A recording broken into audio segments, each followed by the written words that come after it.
Welcome back to the Sharpest College Football Podcast. This is our Week 5 in review.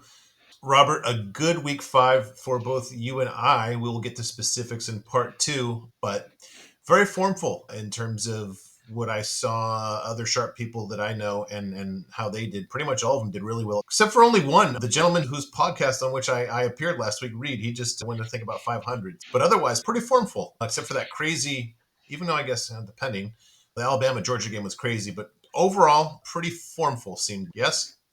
Yeah, it was a very interesting week.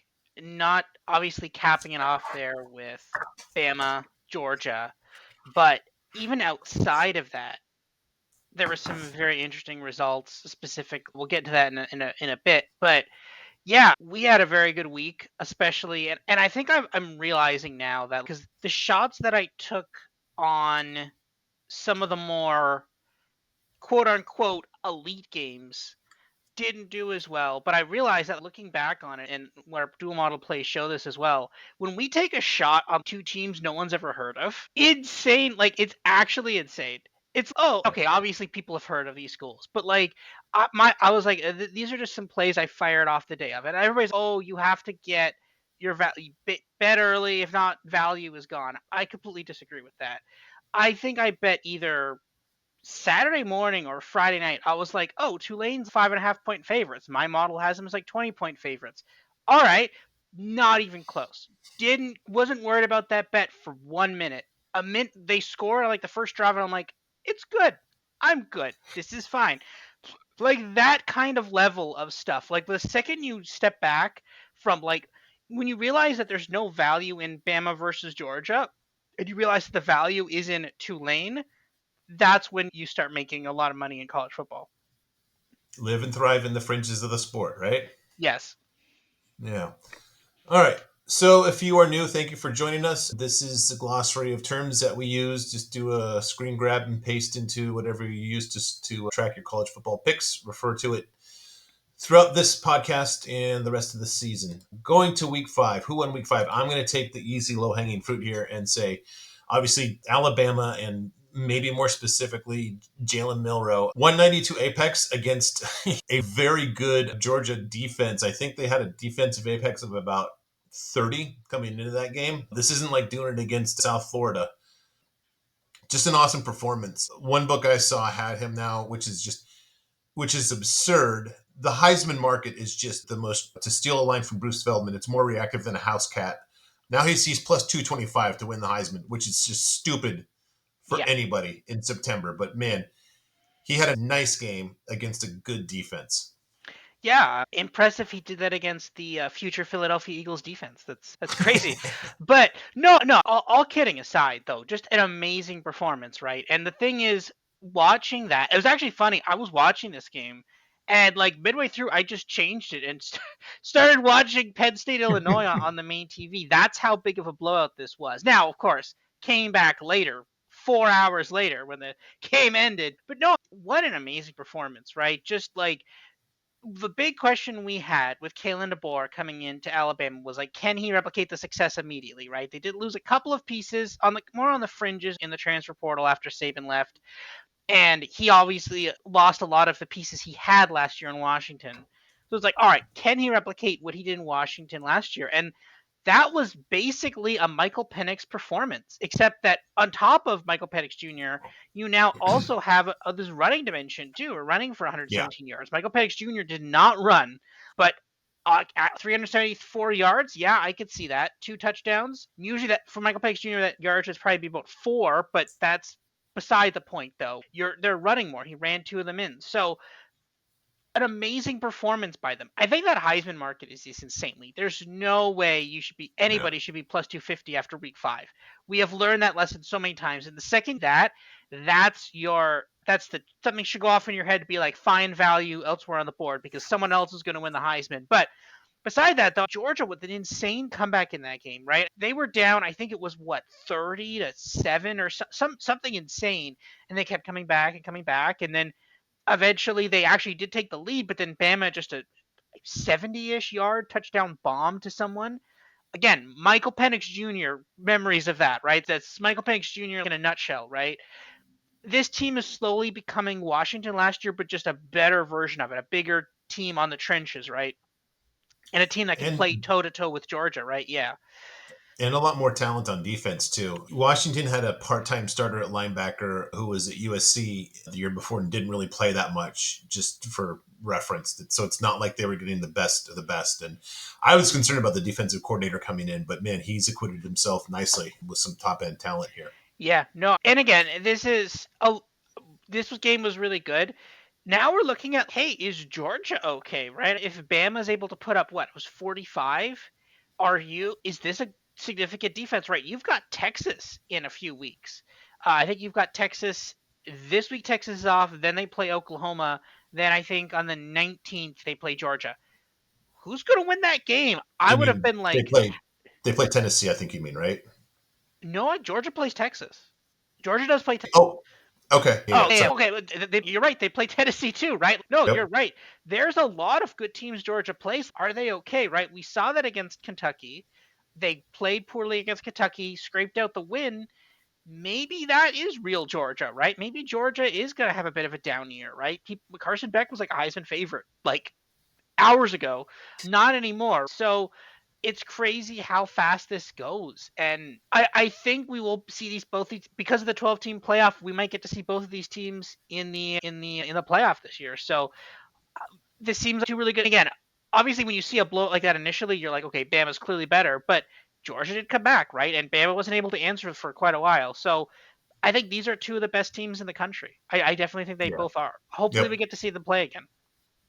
Agree. We're not breaking news here with that opinion, but No. yeah, definitely. No need to say something really silly just to be different. I've got a little on this later, but Okay. I'm just interesting by gonna going with the winner rather than the loser of this one. But the floor is yours. Yeah, what I will say is this. So obviously, the big winner obviously was 100% Georgia, right? So I'm left picking up some pieces and stuff, and that's fine. I'll go with SMU here. So SMU again, a team that we talked about to win a potential play to win the ACC. To be fair, they actually have a good chance because their only loss was to BYU, which was non-conference. So they're actually technically undefeated in ACC play. Seen here dominating Florida State here. I thought Florida State might have a chance in this game. I had this as closer than the spread, so I made that play there. And to be fair, I also cashed DJU 2+ passing touchdowns, so I'm that somewhat blunts the impact of this game for me. And I have SMU futures, so I'm okay with this. I'll walk away happy. But wow, what a just this was just like it did just absolutely blew them out at the end. And this SMU team has gotten a lot better since they were really struggling just a few weeks ago when they couldn't put away Nevada when they lost to BYU. I think this is now with the new starting quarterback. I think Preston Stone is fully sitting now. This is with Chris Jenkins, I believe. And they look pretty good. Maybe that was the problem. Maybe the problem was Preston Stone. And now we do this, and now we've figured some things out. So, yeah, it's I. You never want to say, all right, this team has got it, especially not in the ACC this year due to everything. But man, this team is finally starting to gel at potentially the right time. So yeah, watch out for this team down the stretch. We're gonna talk more about the implosion of the rest of the ACC later, but yeah, this watch out for this team. Yeah, yeah. My victory lap's a deeper dive wrapped into a question, but I'm just to your point. Maybe the problem was just having two quarterbacks instead of one. That's one of those old football things that if you have two quarterbacks, you don't have one. They just okay, we do have one because it was Yep. Jenkins actually who won them the American Championship last year. You Hmm. might remember. He came in. Yeah, So was yeah. he was solid. Hmm. All right, this is going to be interesting. Yeah. Who lost week 5? I don't want to overreact here. It's got to be Old Miss. All right. Kentucky's got a stout defense, but they're still Kentucky, and even at best, Kentucky is. It shouldn't be tough when you're at home and you've got basically the best team that a portal can create in Oxford. What a choke job by the defense of Ole Miss. Brock Vandegrift pictured here going into this game, he had an apex of 83. And then on your home field, you let him light you up for 147 apex. And might I remind you, Robert, who is the offensive coordinator at Kentucky who you could let mastermind this against you? It was one Bush Hamden. That makes it even more criminal. I don't want to overreact, but a game like this makes me think that Kiffin might just be looking at this whole situation and saying, "There's just a limit to what I can do here." And yeah, let me talk to Florida once they do that. And again, I don't want to overreact, but it just seems that he's gotten kind of everything that you can get out of this program since integration is the blunt way to put it. It could be not just this team, but this program if this really cascades the way that's possible. Yeah, this one was interesting. I didn't touch this one. My model weirdly so back in that Kentucky Georgia game, my model only had Georgia by 8. I was like, that seems weird. I'm not going to touch it. Didn't touch it. Because again, obviously Kentucky had just come off of a massive loss to South Carolina. I'm like, I'm not touching that. There's no way. And I still thought Kentucky was bad. And then my model this week had Kentucky -6. And like that, or sorry, Ole Miss -6, Ole Miss -6. And I'm like, there's no way. Ole Miss should be favored by a lot more than that. Kentucky is still bad. And they straight up won. So it's weird. I think the biggest thing is obviously Ole Miss, you lost. Obviously, that's a problem, and you have Lane Kiffin potentially questioning his future here a bit. Florida didn't play last week, will play this week. They will play a team that is really really good at running the ball, and they are really bad defending against the run. So that will be fun. But for Kentucky, what is this a good team? Is this a bad team? South Carolina's not good, but yet you lost to them, and then you almost beat Georgia, and then you basically have almost beat one top 5 team and almost beat another one. Like, is this team good? Is this not good? I have no idea what this Kentucky team is. It's so weird. And I think Ole Miss was due. I think they were what, number 3, I think, overall. Maybe a little too much there. But still though, I'd expect to beat Kentucky. There's other games Ole Miss I could have expected to lose. But Kentucky, that was not one of the ones I'd expect them to Yeah. lose. No, and maybe it just took a while for them to figure out. All right, Vandegrift is a guy that is not going to be an elite program, and he's okay, kind of sometimes. And then it took a few games to realize this offensive coordinator doesn't know what he's doing, so we're going to have to win on defense. And maybe they just had to adjust the game plan accordingly. Um, yeah, really good defense though by Kentucky. I have to basically point that out. Really good defense because that's not an easy offense to stop. But I think part of it too is by far the toughest opponent that Ole Miss has faced too. And I Mhm. think that probably showed itself. All right, you're week 5 loser.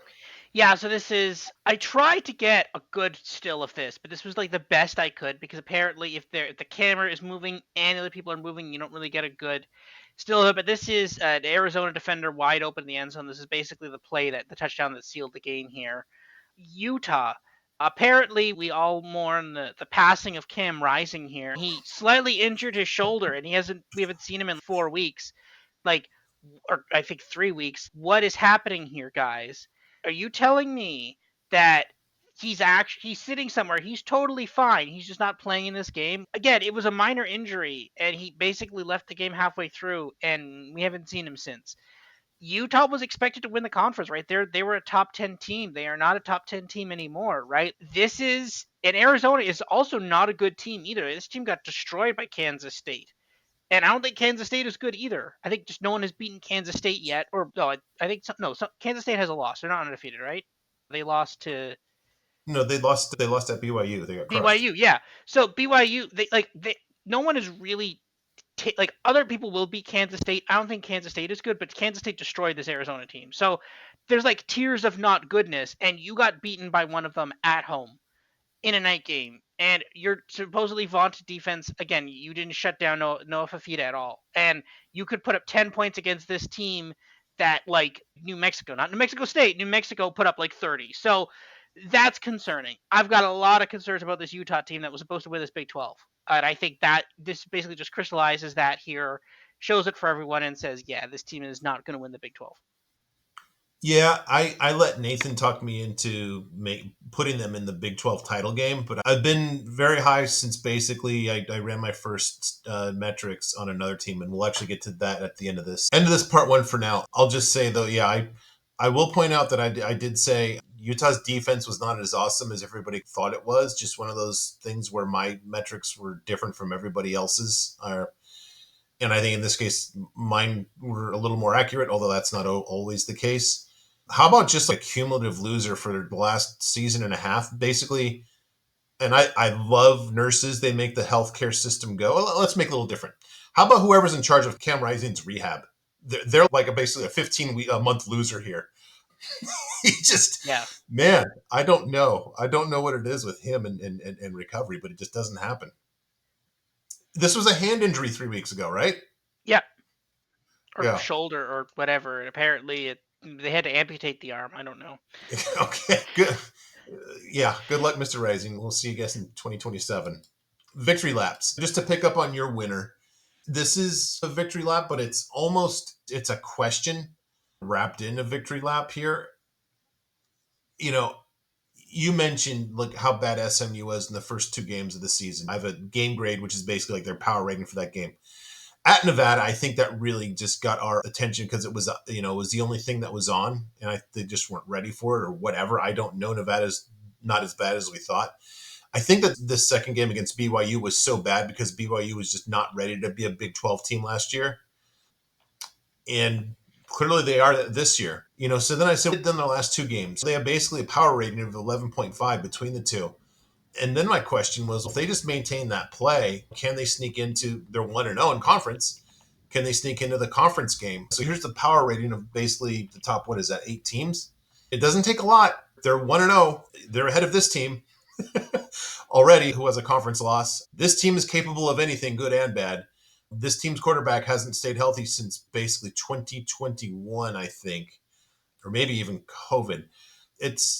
Here's what's really weird. The path is there. I somehow am now significantly less confident in SMU than I was coming into the season.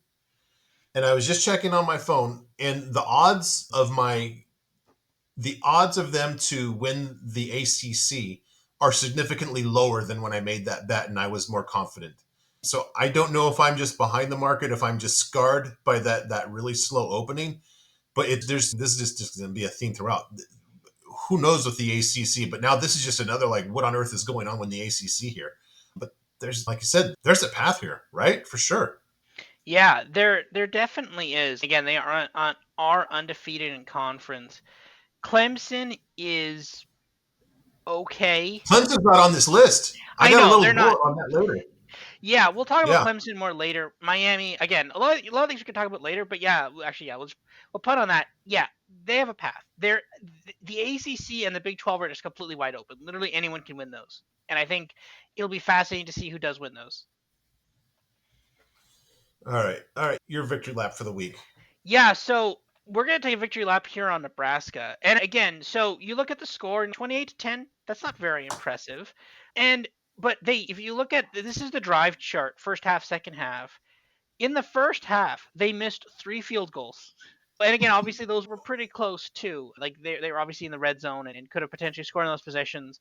3 missed field goals in the first half, and then in the second half, two touchdown drives. Actually, no, 3 touchdown drives, and then an interception touchdown to win and cover the spread. As the saying always goes, good teams win, great teams cover. But no, we were high on this team. They lost to Illinois. I think the Illinois team is better than we were sharp on them to be one. We like, oh, we think this team is better than other people think, and that wasn't even a question of them covering that spread against Penn State this week. That was I literally saw that spread. I said, "This is wrong." Immediately bombed it, and then not even a question. It was like, yeah, Penn State scored to go up 14, but you knew that was it. Gets it. They're not scoring past that, and then this game ends. So I think this Nebraska team is really good. They've got some good games coming up. Again, watch out for this team. This team could definitely make the college football playoff here. Like when you just looking at they basically dominated this game, especially on defense. This Purdue team was basically shut down, except for basically the last like a garbage time touchdown there when they're up 28-3. They dominated. Like it doesn't look like it on the scoreboard, but they did dominate this Purdue team. And I think once you start, the deeper we get into the season, you're gonna see this Nebraska team is actually quite good. So yeah, watch out for this Nebraska team. Again, we said they were really good. They are already what? That's 4-1 now. I think we have their win total over somewhere. I think their total was what, 6.5. We're Sounds almost right. there Yeah. already. Something like that. 6.5, 7.5. We're already almost there. So this watch out for this team. It just honestly feels like it keeps getting better and better each week. Yeah. I did say in the preview too that as a USC guy, that home game against Nebraska late in the season scares the death out of me, especially with how USC is doing on the offensive line. And I've got a point on that in a moment here. All right, overperformers and underperformers. How's this for overperforming? It's September and you've already hit the over on your season total wins. And the only team that's beaten you was until last week the number one team in the country. Bryant Vincent, what an awesome job. Already giving more credence to the fact that I had pointed out a couple weeks ago that it didn't take Jared Parker long to completely kill the whatever kind of momentum Troy had under Summerall. This season, there was no way I saw this happening. None. No way that I thought that Louisiana would have a chance against Troy. But what just a change here. Interesting that maybe he didn't even have a chance, or he probably should be the coach right now too. But great job by Mr. Vincent. He seemed given the old Warhawk gesture, if you will. I didn't know. I didn't realize that was. I thought I was just like doing. We were projected to have 2 wins. That's what I gestured. But no, again, this team, man, it's just absolutely insane. I don't remember what the spread was in the Troy game, but this is a team we definitely need to bet on. This team just seems to be massively overperforming expectations, like just not even close to what was expected of them. So it's just crazy. Apparently, this team is so good. So yeah, again, obviously, okay, a lid on that, but like your only loss was to the number one team, and you've basically destroyed two Sunbelt teams. Yeah, or not destroy, but you beat a decent Sunbelt team in Troy. So yeah, like insane expectations for basically only being in the job for just a couple of months. Just insane. Yeah. Yeah. Well done, Mr. Vincent. All right, you're overperformer. Yeah, I'm just gonna highlight Boise here. Like again, and Ashton Genie again. He's one of the Heisman favorites. Again, everybody knows that. I don't think he's going to win the Heisman, but again, this spread was 6.5, and they just dominated this game. I think there was basically a backdoor touchdown there to get it to 24. Like they scored in every quarter, dominated this game basically start to finish. Like this Boise State team is really good. And I think when they played Oregon and the spread was like 18 and a half or something, and people were like, oh, yeah, it was like the spread was like 18 and a half, 19, something like that. And then Boise almost knocked them down. They're like, oh, Oregon, not that good. And we even said after that, we said, you know what? Okay, yeah, they played a competitive game against a D2 team and against Boise, if those teams are actually pretty good, that would make it kind of better for Oregon. And again, I think now that you're looking at and seeing what Oregon's done the last couple of weeks, you're like, oh, okay, maybe Boise is that good. Maybe Boise is almost to the level of Oregon there. Boise could be actually a pretty half decent team. So yeah, I think they've massively overperformed preseason expectations. I think we could be seeing them in the playoff here. Friday night, October 25th, Boise State at UNLV. Oh, Mm, I love it. I love Friday night football. I'm probably like one of the few people on the planet that does. I cannot wait for that. That is going to be awesome. And CBS Sports Network, that's going to be probably one of the biggest games those that crew's done. They usually there's a lot of Conference USA and bad Utah State visiting Air Force and stuff in those people's past. They're going to be delighted to have that one. I'm mm, still concerned about, and I say this as someone who's got one of my larger futures is Boise State over 9.5 wins. So I've got one game of wiggle room. I'm still concerned about that defense. They can be generous at times. I'll just put it that way. I'm still maybe I don't want to react to just one game, but you've got to have some kind of softness in you to give up that many points at Georgia Southern in J.C. French's career debut. But we can grow, right? And we can improve. And you're never out of it with Ginty. That's just 10 yards of carry is yeah. nuts, man. Yeah.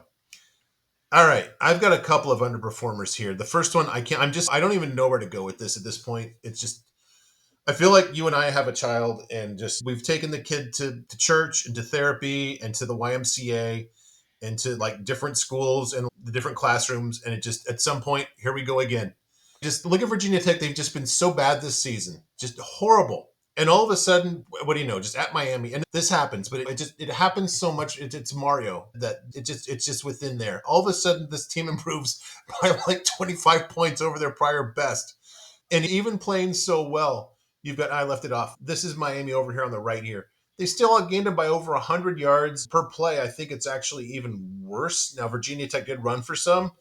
It just, this shouldn't have been close to close. And then even with this, even though Virginia Tech played well, You still shouldn't be close when you just have this kind of dominance in the yardage and yard per play. And what happens? You literally had to wait until basically this mess was sorted out with a 7-minute review. Thank you. Um, After what was probably the wrong call, they probably got the Oh call yeah. right. But what I mean, it shouldn't. Now they came away with a win, so it's not like Ole Miss just finding a way to lose it. But Virginia Tech's just not good. We've spent like basically all season. I've been just running from my pick of them to make the playoffs. But that's just it's Mario, and I think we talked about this last week. I cannot wait.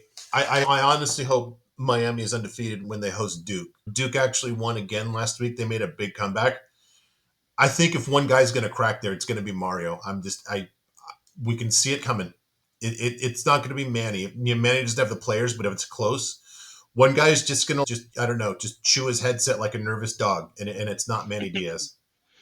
No, what happened in this game? I'm gonna talk a little bit more about a specific moment in this game later, but how was this close? This was 17 and a half, and my model even had it at 15. And I'm just like, no, Miami's due to have a bad game. And sure enough, they almost lost this game. The 17 and a half was never in question.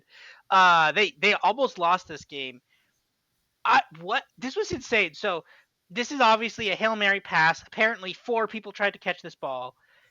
Somehow they all fell down, literally were lying sideways. The ball wasn't even in anybody's hands. It was just lying on a pile.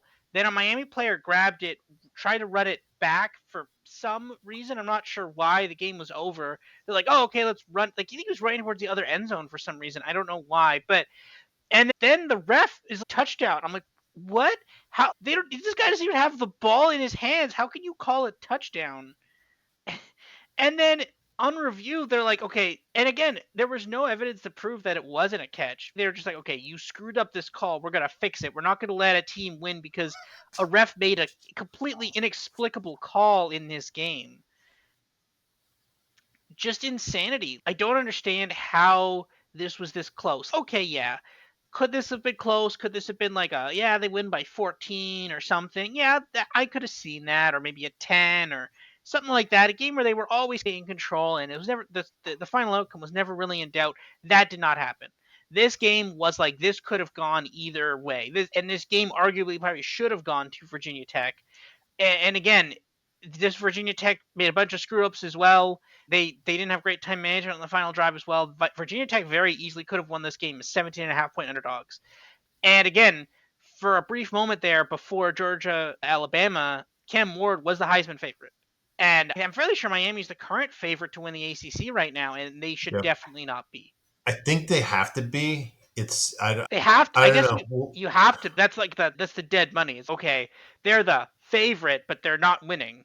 Statistically, they have the best chance, but we know something bad is going to happen. That's Miami to yeah. me. My old standard is if you gave me $100 and said bet this on somebody to win the ACC, that's yeah, I'm definitely going against them.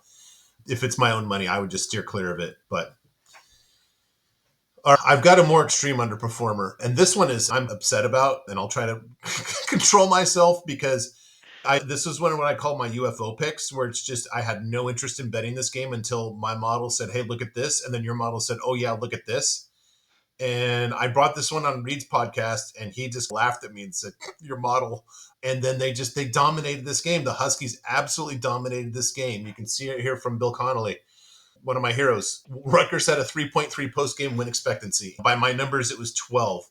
You just look at this absolute domination in yardage and yardage per play. It's not even close. And going back to what I said about Rutgers, their defense is suspect, especially keep an eye on this. Their run defense flat out stinks. It's bad.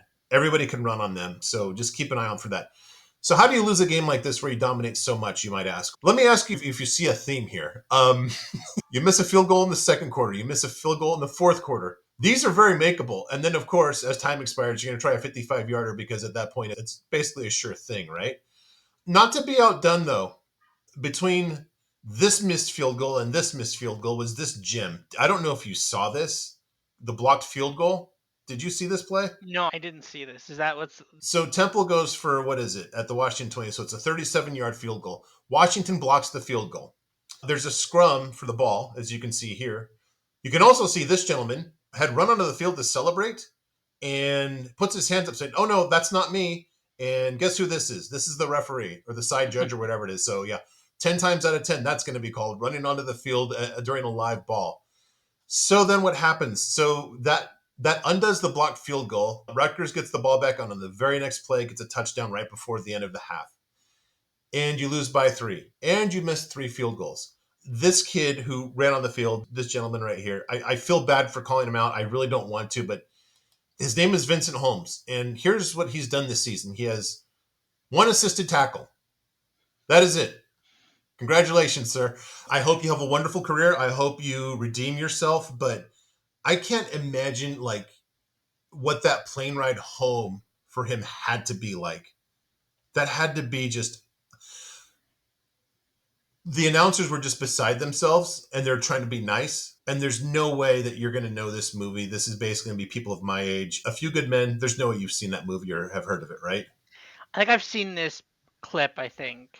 All right. Yeah. There's the famous Code Red, which is basically where you're ordering the rest of your Marine unit just basically to beat the crap out of the guy who got out of line and screwed up as a measured discipline. And there's got to be a Code Red in the future, the near future of Mr. Vincent Holmes, if it hasn't already happened. That just, I don't know. I'm actually feeling sorry for the guy just retelling this, but man, that is just, you cannot do that. That is a rough one.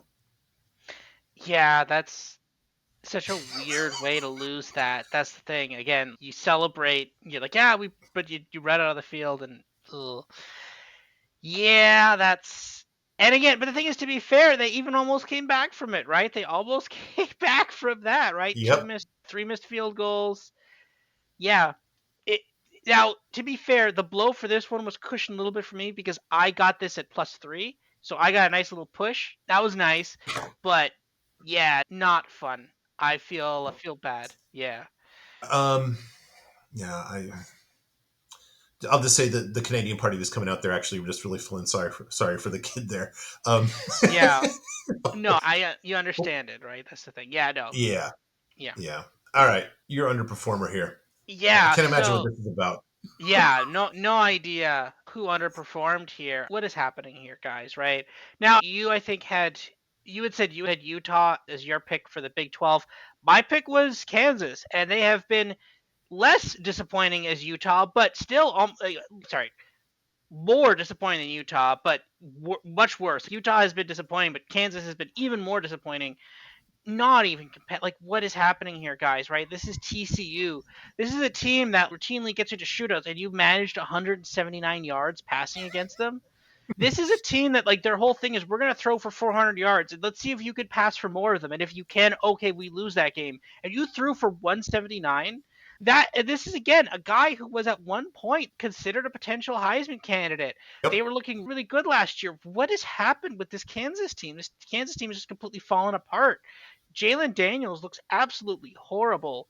The offense looks horrible as well. Like, again, and the defense is even worse, right? TCU 38, that's not great either. So I got away from this game pretty quickly. I didn't touch this. I had a teaser leg with TCU. I got TCU up to 8.5, and just I don't believe in this Kansas team anymore. I've lost faith in them. I don't believe in them. Yeah, apparently maybe there's some kind of weird Dirk Cutter slash Andy Kotelnicki thing where Andy Kotelnicki was actually the brains behind the operation the entire time. He actually was a coach with Leipold going all the way back to Wisconsin Whitewater, I believe. So maybe that was the secret sauce, and we're just now figuring that out. Hmm. All right, things that annoyed you because we haven't talked about Miami enough. Yeah, we're gonna talk about the Miami side of. Oh, actually, we did talk about the Miami side of this equation, but we're gonna talk about this play specifically. So again, I also love Friday Night Football. I watched this live. So you see here on the top left, again, this is 34. This is Virginia Tech is taking the lead now. Miami is down 3, 2.5 minutes left to go in the game. Cam Ward is stepping back to pass here. You can see at the top left, pocket's blown up. He's in trouble. And you can actually see it here. There's actually, you can see there on the far left, the furthest white jersey. He's actually basically on top of Cam Ward there. He's basically just getting ready to sack Cam Ward, and somehow he throws off the tackle as we go to the top right there. And then he breaks that one and then gets wrapped up again. And Cam Ward luckily notices that 88, who I'm assuming is a tight end or something, he's somehow an eligible receiver, is just standing there. Who, by the way, if you go back to the left one, he's actually in the process of falling in that slide there. So in the process of this, he got up and was somehow looking right at Cam Ward, and Cam Ward shovel passes it to him as he is, I believe, as he's basically sacked, and then he runs it 30 yards and runs out of bounds at about the 2-3 yard line. And if you go to the next slide here, everybody's, and again, this is all the same play. Heisman moment. So many people saying word Heisman, and you can actually see it. I literally typed in Cam Ward Heisman moment and got like a billion hits. And again, everybody's like, this is so great. Cam Ward is amazing. That was a horrible decision. First of all, it was 1st and 10. With 2.5 minutes left, you're already in opponent territory. Throw the ball away. You were basically in the process of being sacked. There was Virginia Tech players all around you. The odds of that being intercepted and the game ending right there were huge. That was insanely risky. That is what PFF categorizes as. They call these turnover worthy plays. That is the definition of a turnover worthy play. And that is not the only time Cam Ward did something stupid aggressive like that. That was actually multiple times he did that. And this is the thing. In the score line, it doesn't show up, right? It doesn't show up in the score line that, hey, giant asterisk on this 30-yard gain. This could have not been a 30-yard gain. Scorebox doesn't show that. The box score doesn't show that. But we know that. And I know that, hey, he got desperate. He tried to do something cute. It worked that time. But the second you play a better defense than the unranked Virginia Tech, what happens? Do you think you could do that against Georgia?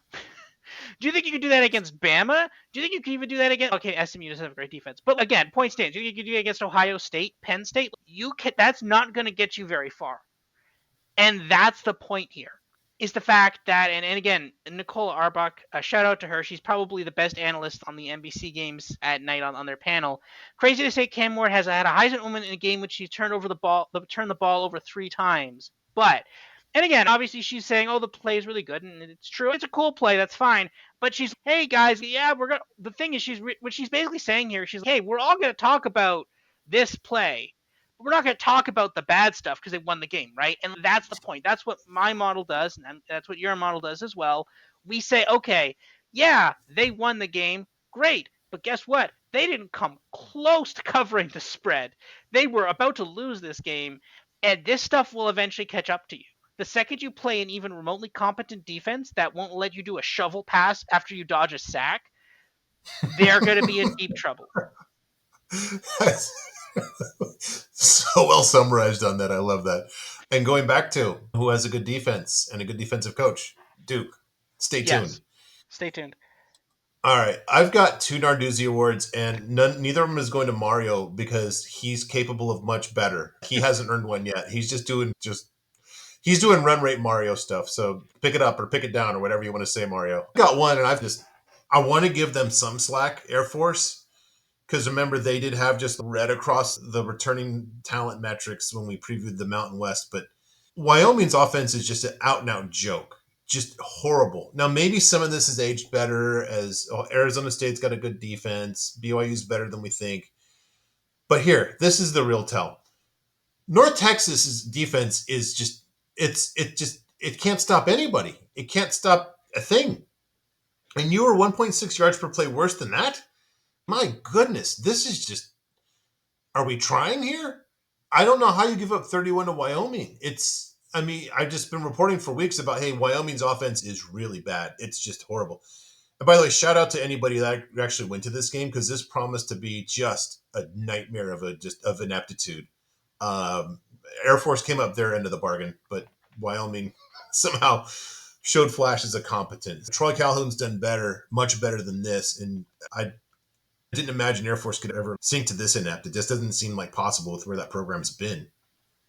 Yeah, the thing is, again, you do have to give them some slack because, again, and we called it out in the preview, right? It's, oh, they have to replace their offensive line. But it's good. It's not like important to Air Force or anything. It's not like they routinely need their offensive line to do literally anything, right? Like, again, their entire team is designed around their offensive line. They're a run first team, and yeah, that's not great. But at the same time, Wyoming is horrible, and you let score 31 points. So I like. This is the thing, right? We saw that last season when Air Force inexcusably started sucking for 4 weeks. Maybe that was the real Air Force, right? And that was also the true for Florida State, right? Florida State last year initially looked really good, but basically from that Boston College game on, they were really suspect. They scraped out quite a few wins there, just barely. And I think maybe that was based on what we're seeing now, maybe that's what the true Air Force was. Maybe that was the true Florida State, right? Maybe some of these teams they had hot starts and in the second half they showed more of their true colors, and that maybe is the same thing here. Yeah, that's the true Air Force should never be that bad. You should never be 1.6 yards per play worse than North Texas, than this North Texas team. Just Yes, really bad. I've got a football theory question for you here. The term ball control. What's the second part of that term? Ball control, the control part. control. Yeah. How do you give up 24 points when you limit a team to 176 yards? You fumble once and it's recovered on your own 1 yard line, and just pretty soon later you fumble on your own 2, I believe it is. Yeah. So it just I don't know. No, there's a fumble. It was returned for a touchdown. Twice with just within for a touchdown and just on the 1 yard line. I don't know how NIU does it, and it just the inopportune, just incredible nature of how inopportune their turnovers are is just it's driving me nuts because my model still loves them and I can't argue with the model, and I think you can't either. But No. geez, ball control. Everybody has the ball part, right? Everybody takes the ball from the center. It's the control part, and that's what you do. Your quarterback suddenly stinks, and you fumble twice within your own 5 yard line. Come on. Yeah, it's just those ones are really killer. And again, they lost by 7. Right? There's your 14 points right there. Yes, That's it. exactly. That's the Yeah. game right there, right? That's the thing. You had a great opportunity for another big road win. Yeah. Ugh, yeah. I just yeah. Okay, here you go. Here's yours. Yeah, Go I'm ahead. giving it Take a to shot at my this. guy, GJ. Yeah. I, I had Texas State minus 7.5, and I felt really good about that. Until this just again 22-0 at the end of the first. Great. This is great. And then just absolutely fell apart here. This is a Conference USA team. Okay, it's a half decent Conference USA team, but not that good. Are you telling me like you let them put up basically 21 in the second quarter? Like they massively outscored you in the back half of this game. And you couldn't score again if you had scored anything else, another touchdown. Like I just this second half breakdown here by Texas State is just completely inexcusable. Like they scored 7 in the second half. Anything else, even a field goal more in the second half would have won this game.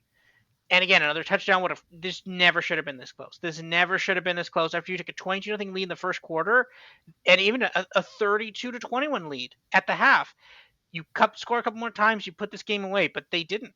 They only scored another touchdown, and they lost the game. Yeah, this is tough for me. I still think that they can win 8 games plus, but man, they're not going to make it easy. This is not it. And I got something for about Sam Houston here in just a moment here under my noted for future reference. So just other things that I noticed throughout the week.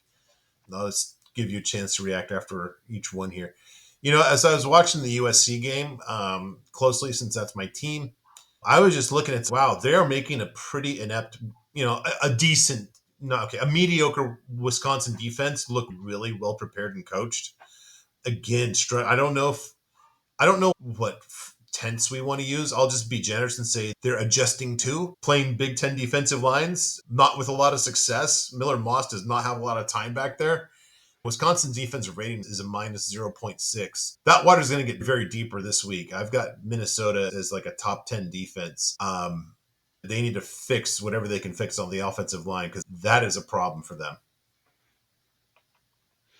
Yeah, shout out to USC for covering this. They almost didn't Yes. cover this spread, but again, and they needed. I think it was a last second, Or no, They they needed were a pick six with about 5 minutes left. yeah, to because it was I think 14 and a half depending on when you got it. So it was either going to be a push or nothing, but then they got that to cover the spread. So shout out to them for that. But again though, like just what is this Wisconsin team? Like again, they seem to be doing okay, but then just completely blew up at the second half. Again, I think USC is that good though, so I think it makes sense. But yeah, man, this Wisconsin team just a lot of problems. This is not a good year for them at Yeah. all. As my guy Ribeye Ray said after the game, he's like, "Why can't we?" Or he always say, "How do we second half for the whole game?" I said, "Yeah, that's how do we make the whole airplane out of the black box material?" They're good in the second half, but man, just some of these starts they stink. All right, Indiana, one win from hitting over 5.5 wins. Not quite Bryant Vincent territory, but very impressive nonetheless. We've talked about Indiana quite a bit, and just this is really interesting. This is one of those things that I'm gonna really look smart on in about a month. Clemson, everybody's putting Clemson back in the playoff in the ACC title game. Hey, Clemson, their run defense freaking stinks, guys. It stinks. It's 110th in FBS on a yards per rush basis. It stinks, and they're not even in a good conference. Wait until they play a real team. And I haven't even looked at their schedule. I don't know. It's like they're all whatever in the ACC. I'll just say this: on the whole, Clemson's not really much better than your typical OK ACC team. Yeah, like this is the thing, right? Clemson plays Florida State this week, so we still don't know. We're still not going to know. But again, after losing to Georgia, which now looks arguably worse because Georgia is definitely not this unstoppable juggernaut that we thought it was, right? That loss to Georgia actually looks worse by week, right? And then they beat up a couple of teams that were also bad. That App State team looked horrible, and they were almost as bad against South Alabama. Again, if you're doing the same thing that South Alabama did, yeah, you should be doing the same thing that South Alabama did. That shouldn't be a question. So no, this team, I'm still not high on them. I think that the second they play a half decent team, which they will have to play at some point, at minimum in the college football playoff, they will have to play a good team. I don't think it's going to get that far, but if it does, then just the house against this team. If this is even 7.5, just if it's a team, if it's Ohio State or anybody that can even remotely run the ball, just not even a question. Just Yep. I'll be bold, and this is I don't even know if this is bold because a lot of opinions still go to Clemson, but just the ACC is so wide open. I don't see them making the ACC title game. I have them ranked 14th right now in the ACC in the AC ahead of Virginia, Stanford, and Florida State. Congratulations. Their defensive power rating is minus 5.2, so that's actually 2 points worse than the USC team that literally could not tackle last season. This, you know what? Let me pull up their schedule. I know actually, it's a I've lot of got it right fun. here. I'll read it off. Okay, Yeah. so at Florida State, congratulations for that one. At Wake Forest, good job. Home against Virginia. Home against Louisville. At All right, Virginia there you Tech. go. Yeah, at Pitt versus the Citadel, and then versus South Carolina. That'd be that last stretch, excluding Citadel. Pitt's got a legitimate quarterback now. I think I've got something on him. Maybe not, but he's oh yeah, in part two I do. They can lose definitely at least two in that stretch. They And can, but they again, if they get really lucky, right? Oh, they Louisville had that bad they week, got to be right? Like really that's lucky. Their defense is horrible. Think USC last year, and then think even worse. Now they're not playing great teams. Man, Pitt's going to light them up. That quarterback is for real. That's going to be an interesting one. There's no way there's a look ahead line to that game, right? no, not right now, but I will look forward to betting against this team very soon. The second they play a Yeah. remotely okay competition. All right, let me pull this back up. All right. Talked about this when we were talking about Utah, but I still, what's frustrating is people, I listen to podcasts.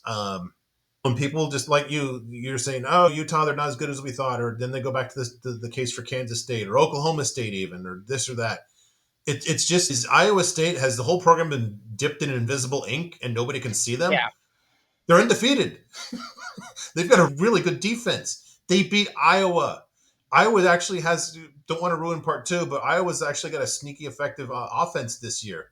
I don't get it. I don't know. I feel like I'm just screaming into the wind on this one. No, I actually completely agree with you. I bet a couple weeks ago Iowa State Big 12 championship future at a really good price. Not even like a bad price, like it's a good price. This team could be the best team in the Big 12 straight up, right? I don't like OK State. There's good reason for that. I don't like Kansas State. I don't like Arizona. I don't like Utah. Maybe BYU, but that's a big maybe. And like Mm-hmm. outside of that, it's okay. Hey, Arizona State's been pretty good. They've been pretty Yeah. good, but like they did lose to Texas Tech, so that's annoying. But I think Iowa State is the best one. Honestly, I think of everything basically, if I had to pick a favorite for the Big 12, I think it's Iowa. Iowa State, sorry, Iowa State. And Um, this just feels like one of those things where, like, in the like about mid October, somebody, some smart ass on some lazy podcast is going to be like, "Hey guys, you know what? Iowa State might actually have a chance to make the Big 12 title game."